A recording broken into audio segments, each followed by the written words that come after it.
Hey guys, welcome to my new movie review. Today I'm going to be talking about a classic film for this movie review, and that's going to be Thelma and Louise by Ridley Scott. Ridley Scott has obviously made some really good films. He's made Alien, Gladiator, Blade Runner. He recently made Exodus. He's made tons of great films, and he's still working today very hard. He's definitely in his later years, but Thelma and Louise is definitely one that he's really well known for, and I actually just got around to seeing it, so that's definitely why I wanted to make sure I did a movie review of this one. Yeah, very good Ridley Scott film. I can definitely see why many people have used this as kind of a classic Ridley Scott film, and it will kind of live on for the ages and things like that. So let's dive into Thelma and Louise, and I'll tell you how I felt about it as well. So Thelma and Louise, you guys, it's a story about two ladies who they're running into marital problems. They're not very happy with their lives. And so for one weekend, they decide to kind of get away from things for a little bit. One of them isn't very happy with her marriage. One of them just is very busy with her waitress job, and she just needs to get out for a little bit. So basically, they originally planned for this weekend off together, just checking things out around town, going on this road trip, be back in time for their shift of next week, and what with all that good stuff. But things happen. They get in trouble with the law, all completely on accident too. And basically, these things that happen with the law keep piling up on them, and their road trip eventually turns into a trip where they become fugitives and they have to escape these things. And either their options are to go to jail and suffer these crimes they committed, or to be basically keep going on the run from things, just kind of live life on the edge. Live life to what the current situation will allow them to do, so they're kind of still themselves, and kind of going on this road trip that ended up becoming longer, but at the same time, they're also running from the law. So, Thelma and Louise, you guys, like I said, it's a very good film. It's definitely a very good Ridley Scott film, too. I mean, this man's made great films, and I can definitely see why, many people view this film as a classic. So, for what I liked about Thelma and Louise, I'm going to start with my positives first, as usual. I think this is a very good road trip movie. It definitely reminded me of films like Vacation and other things that obviously take themselves in a more comedic sense. But Selma and Louise is kind of a more serious Vacation in a way. It's kind of like Vacation meets The Fugitive in a sense, and that's kind of what's unique about it. It takes two very big things and it combines them together to make something that's really really interesting. Just a really great road trip movie. If you just want another good Vacation or another good Fugitive or another good, there's so many good road trip movies out there. Thelma and Louise, I think, definitely is in the same line as those other films. One thing I really liked about Thelma and Louise is actually something that I wish more films did to this day that unfortunately we really don't get to see a lot of. And when they try it out, it really doesn't work that well. But Thelma and Louise actually did do this very successfully. And I think what it did was it mixes many genres together and it's good at it. It's very good at taking on four, sometimes even five different genres at once and being able to be its own thing, be a thriller, be a drama, be a comedy, be a romance film, be all those things all at once. And I think that's what also makes Thelma and Louise so interesting is just that it can take on so many great things that we love about films and, do a very good job with it. Thelma and Louise is also very good with his acting performances. There's some very good performances here. Susan Sarandon and Geena Davis, they definitely carry the movie for sure. I can definitely see why Ridley Scott wanted the two of them for this movie because they're just so good at carrying this movie. Harvey Keitel is in the film. Let me actually look at the DVD cover.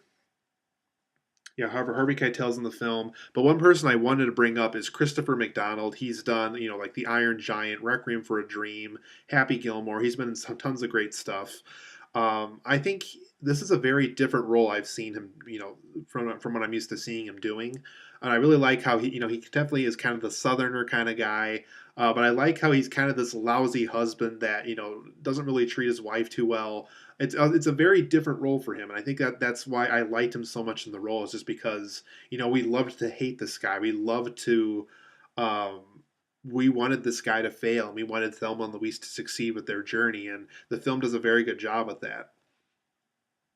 I also like how the film manages an interesting summer and desert kind of vibe. I like how it spends a lot of time in the desert and also spends a lot of time with really nice summer weather, and it's a very nice vibe that Ridley Scott's able to maintain here. It definitely feels like the best summer you've ever had. It has that kind of a vibe to it.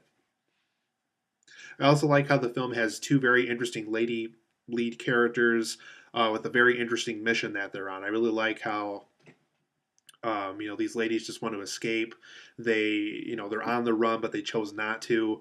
But at the same time, they're choosing to be in this situation and not want to go to jail. And as a result, they have to take the fugitive role now in order to basically succeed with their mission. And like I said, just I really liked how these two characters are written very well. Huge thumbs up to the writer and the director, Ridley Scott here. I mean, Susan Sarandon and Geena Davis, if I can say her name right, they really carried this movie very well. For my negatives of Thelma and Louise, because it's not quite the best Ridley Scott film ever made, but it's definitely one of his good ones. Um, for my negatives of the film, I think the film goes into cruise control sometimes, and what I mean by that is there's enough big conflicts here, but at the same time there's not enough small conflicts. I think some of the better films that have been made are the ones where they have those big conflicts, but they also have those small conflicts, and I think Thelma and Louise does a great job with really big concepts, always making sure that these women are running into problems on their trip.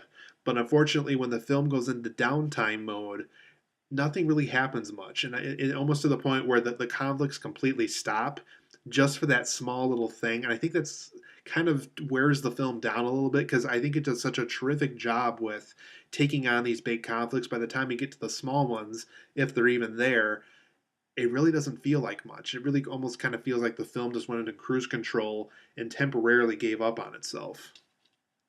My other negative is I felt the first half of the film was a little slow. And the reason why I think it felt so slow is just because the second half is so fast moving. So by the time we get done with that first half, it's like, whoa, where did this really fast moving picture come from? It just kind of came out a little bit of nowhere. I know they wanted to probably do that for character development purposes. But as a result, because those two halves are so different, that first half does feel a little slow in comparison. I also don't like how, and this is another film that unfortunately does this, and actually a lot of films lately have been doing this too.